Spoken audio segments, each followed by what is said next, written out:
Ada kabar terbaru yang cukup mengejutkan mengenai kekuatan militer Iran. Iran dikabarkan telah mengumpulkan armada dalam jumlah yang sangat masif. Sampai-sampai banyak pengamat menyebut posisi Iran saat ini sudah tidak mungkin lagi dihentikan.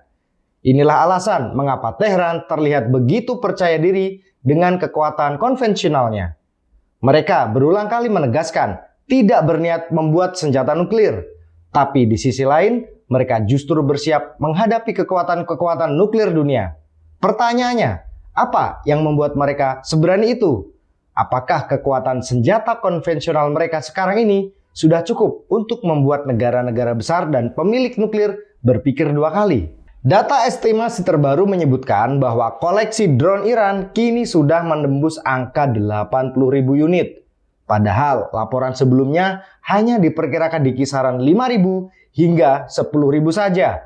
Bayangkan, angka 10.000 saja sudah dianggap mustahil untuk dibendung. Jika ribuan drone itu diluncurkan secara bersamaan ke arah Israel atau pangkalan Amerika di Timur Tengah, bagaimana cara mereka menangkisnya? Sejauh ini, baik Amerika maupun Israel belum pernah menghadapi serangan ribuan drone dalam satu waktu di medan perang manapun. Secara teknis, sangat sulit untuk menghentikan gelombang serangan sebanyak itu, dan sekarang angka yang dibicarakan mencapai 80.000 unit. Hal yang paling menarik sekaligus mengkhawatirkan bagi Barat adalah ketidaktahuan mereka. Israel dan Amerika Serikat sebenarnya tidak tahu pasti apa kemampuan asli Iran yang disembunyikan. Disinilah letak perbedaannya. Iran justru sangat memahami peta kekuatan musuh-musuhnya. Mereka tahu apa yang bisa dilakukan oleh Amerika, senjata apa yang dimiliki Israel, dan kehancuran seperti apa yang mungkin terjadi. Iran sudah bersiap untuk bertahan dan melawan. Namun sebaliknya, pihak Barat hanya bisa meraba-raba. Mereka tidak punya data akurat tentang seberapa canggih rudal terbaru Iran atau taktik apa yang akan dipakai Iran untuk menutup total Selat Hormuz. Berperang melawan musuh yang kekuatannya tidak diketahui adalah sebuah mimpi buruk. Dan bukan hanya drone. Detail mengenai persediaan rudal Iran juga mulai terkuak. Kabarnya sejumlah rudal mereka akan segera menyentuh angka 10.000 unit. Angka ini benar-benar tidak ada tandingannya dalam sejarah modern. Logikanya begini, andai kata Amerika memindahkan seluruh sistem pertahanan udara ke wilayah Timur Tengah, ditambah bantuan dari seluruh negara Eropa, mereka akan tetap kewalahan menghadapi serangan rudal dan drone sebanyak itu. Bahkan jika mereka memboyong sistem pertahanan dari Korea Selatan hingga Australia, tetap saja tidak ada jaminan keamanan. Jika perang ini pecah, ini bisa menjadi bumerang terbesar bagi Amerika Serikat. Dan banyak yang akan meramalkan ini bisa menjadi awal dari runtuhnya dominasi kekaisaran mereka. Ketegangan ini semakin memuncak menjelang pertemuan antara Benjamin Netanyahu dan Donald Trump dalam waktu dekat. Netanyahu kabarnya akan memberikan pengarahan khusus kepada Trump mengenai strategi melawan Iran. Namun di saat yang sama, dunia Barat juga sedang diguncang oleh skandal besar, yaitu kasus Jeffrey Epstein. Skandal ini mulai memakan korban pejabat-pejabat tinggi. Kabar paling panas datang dari Inggris, di mana Perdana Menteri Keir Starmer kini didesak mundur. Jika seorang Perdana Menteri sampai harus lengser karena skandal ini, maka kita bisa membayangkan betapa dalamnya lubang masalah yang sedang terjadi di internal pemerintahan mereka. Beralih ke front Ukraina, situasi di sana pun kembali memanas. Rusia menuduh NATO dan pihak Barat sedang mencoba menggulingkan pemerintah di Belarus. Perlu diingat, Ukraina dan Belarus awalnya adalah dua tetangga sekaligus sekutu terdekat Rusia. Setelah rezim di Ukraina berubah, kini hanya tinggal Belarus yang tersisa sebagai kawan Rusia di perbatasan tersebut. Upaya penggulingan kekuasaan di Belarus ini dianggap sebagai langkah provokatif yang sangat berbahaya. Bahkan dalam pertemuan di Forum Ekonomi Dunia, Zelensky secara terbuka menyinggung soal perubahan rezim di Iran dan Belarus. Langkah seperti inilah yang membuat stabilitas global semakin kacau dan justru mendorong dunia lebih dekat ke arah perang besar daripada perdamaian. Mari kita bedah lebih dalam mengenai drone Iran. Menurut penilaian regional, Iran saat ini memiliki stok berbagai jenis drone yang sangat signifikan. Sebagian besar adalah tipe Shahid, mulai dari drone pengintai hingga drone kamikaze yang sangat mematikan. Mengapa Iran fokus ke sini? Karena drone adalah senjata dengan biaya rendah, tapi memiliki dampak kerusakan yang tinggi. Bayangkan, perbandingan biayanya. Teknologi militer barat itu sangat mahal.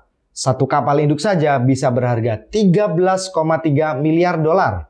Sedangkan untuk satu unit drone Iran mungkin hanya berbiaya 500 hingga 2.000 dolar saja. Untuk menjatuhkan satu drone murah ini, Amerika harus menembakkan rudal pencegat yang harganya mencapai 4 juta dolar per unit. Ini adalah perang yang sangat tidak seimbang secara ekonomi. Iran telah membuktikan efektivitas drone Shahid 136 mereka di perang Ukraina, di mana senjata ini berhasil mengubah peta kekuatan di lapangan. Iran tahu mereka tidak bisa melawan Amerika secara head-to-head dalam hal teknologi canggih. Jadi mereka memilih untuk menenggelamkan pertahanan lawan dengan ribuan drone murah hingga sistem pertahanan musuh kewalahan dan habis tenaga. Laporan terbaru menyebutkan bahwa Iran telah mencapai kapasitas produksi 400 unit drone setiap harinya. Dan jika dikalkulasikan, mereka bisa memproduksi sekitar 12.000 drone dalam 1 bulan. Skala industri mereka sudah sangat masif. Di sisi lain, Rusia juga terus memacu produksinya hingga 500 unit per hari. Dan ditargetkan mencapai 1.000 unit per hari dalam waktu dekat. Menariknya, pabrik-pabrik drone di Rusia ini dibangun atas kerjasama dengan Iran. Ada perjanjian bahwa jika Iran diserang, Rusia akan menyuplai balik drone-drone tersebut ke Teheran. Dengan aliran drone sebanyak itu, sistem pertahanan udara secanggih apapun akan jebol. Amerika mungkin bisa melakukan pengeboman besar-besaran, tapi mereka tidak akan kuat melakukannya selama berbulan-bulan. Rencana maksimal mereka biasanya hanya pengeboman intensif selama 10 hari untuk menghancurkan infrastruktur.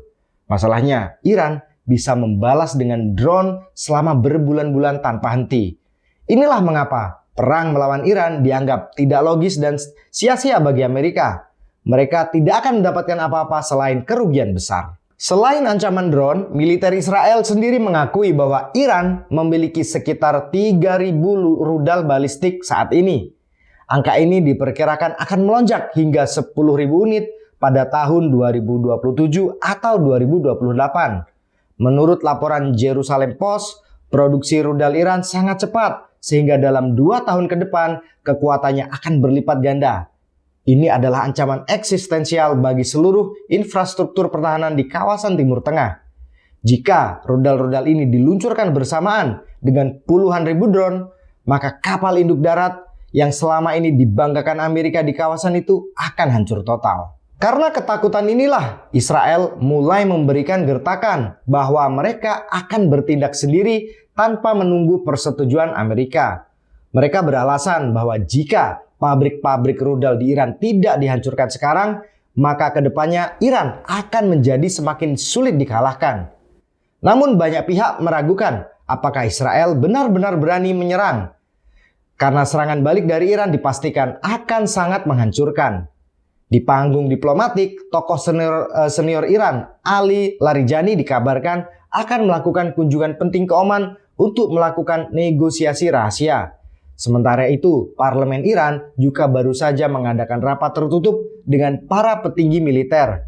Sebuah langkah yang sangat jarang terjadi dan menandakan adanya persiapan yang serius. Di sisi lain, Eropa, Inggris sedang menghadapi krisis kepemimpinan.